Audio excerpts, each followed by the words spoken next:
Hello dear students, ये question number 2 है from exercise 6.1 from class 9th NCERT। Chapter है lines and angles, chapter 6। इस question में हमें बताना है ये जो लाइन है XY और MN ये एक दूसरे को इंटरसेक्ट करते हैं O पॉइंट पे। अगर यहाँ पे गिवन दिया हुआ है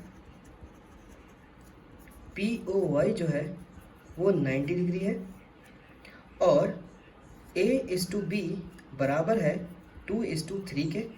हमें फाइंड करना है C कितना होगा। अच्छा, अब यहाँ देखिए ये जो एंगल है POI वो 90 डिग्री दिया हुआ है, तो जाहिर सी बात है POX भी 90 डिग्री होगा। कैसे? जब ये चीज़ 90 डिग्री है तो मैं कह सकता हूँ ये एंगल यानी ये दोनों एंगल क्या होंगे, एडजेसेंट होंगे। जब भी एडजेसेंट एंगल होते हैं तो उन दोनों का सम 180 होता है। यानी मैं कह सकता हूँ ये एंगल 1 है प्लस ये एंगल तो 90 डिग्री दिया हुआ है और इन दोनों का सम 180 होगा क्योंकि लीनियर पेयर हो जाता है। तो जब एंगल 1 के पास में जो 90 है उसको ट्रांसपोज करूँगा, 180 में से ये माइनस होगा तो एंगल 1 90 डिग्री हो जाएगा। इस वजह से ये जो POX है वो भी 90 डिग्री होगा। ठीक है, तो यहाँ पे POY plus POX equal to 180 degree, क्योंकि ये लीनियर पेयर बना रहे हैं। POI 90 डिग्री है, POX कैसे निकल आएगा ट्रांसपोज करके, POX इक्वल टू 180 माइनस 90, तो POX की वैल्यू भी 90 आ गई।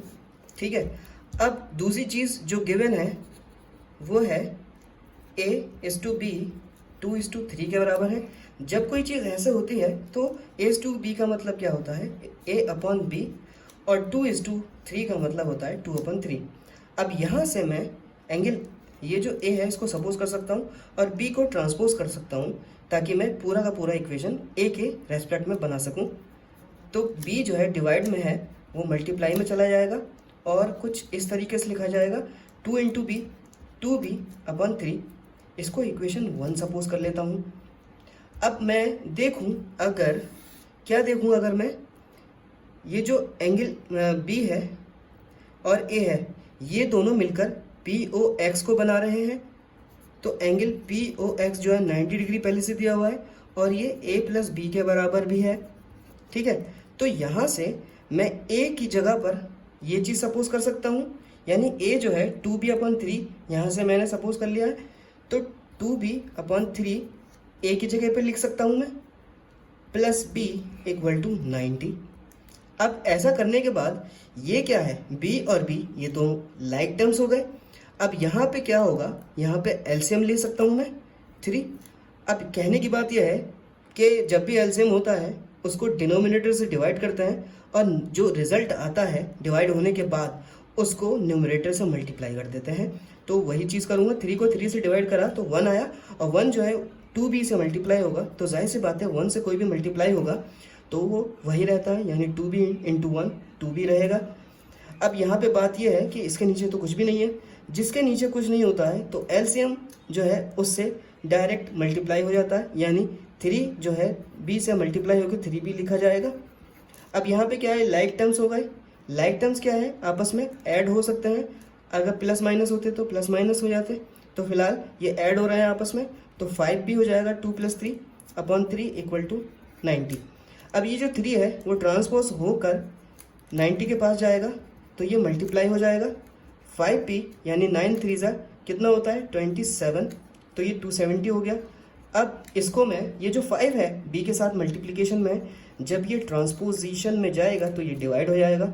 अब इसको आसान तरीके से करने का ये है 270 को मैं 27 इंटू 10 भी लिख सकता हूँ, ये मेरी आसानी के लिए, और आसानी से इसको काट सकता हूँ, कैंसिल आउट हो जाएगा 5 2 10। अब यहाँ पे क्या बचा 27 इंटू 2 जो कि 54 आ गया। ठीक है, यानी B की वैल्यू जो है 54 आ चुकी है। हमें पता क्या करना है, C की वैल्यू पता करनी है। अगर मैं देखूं MN क्वेश्चन में गिवन है कि MN जो है लाइन है, तो लाइन पे ये B और C ये दोनों एडजेसेंट एंगल होंगे, तो मैं कह सकता हूं कि angle B plus angle C वो 180 के बराबर होंगे। क्यों? क्योंकि ये लीनियर पेयर बना रहे हैं। ठीक है, तो एंगल बी तो मुझे पता चल चुका है जो कि 54 है, तो मैं लिख सकता हूँ। और इस तरीके से अब मैं सी की वैल्यू निकाल सकता हूँ।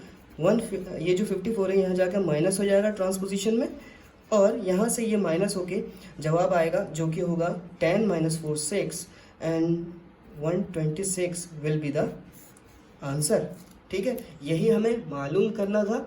और this is all about the question number 2 from exercise 6.1। इसके बाद क्वेश्चन नंबर 3 को हमें सॉल्व करना है, क्वेश्चन नंबर 3 को ही करना है।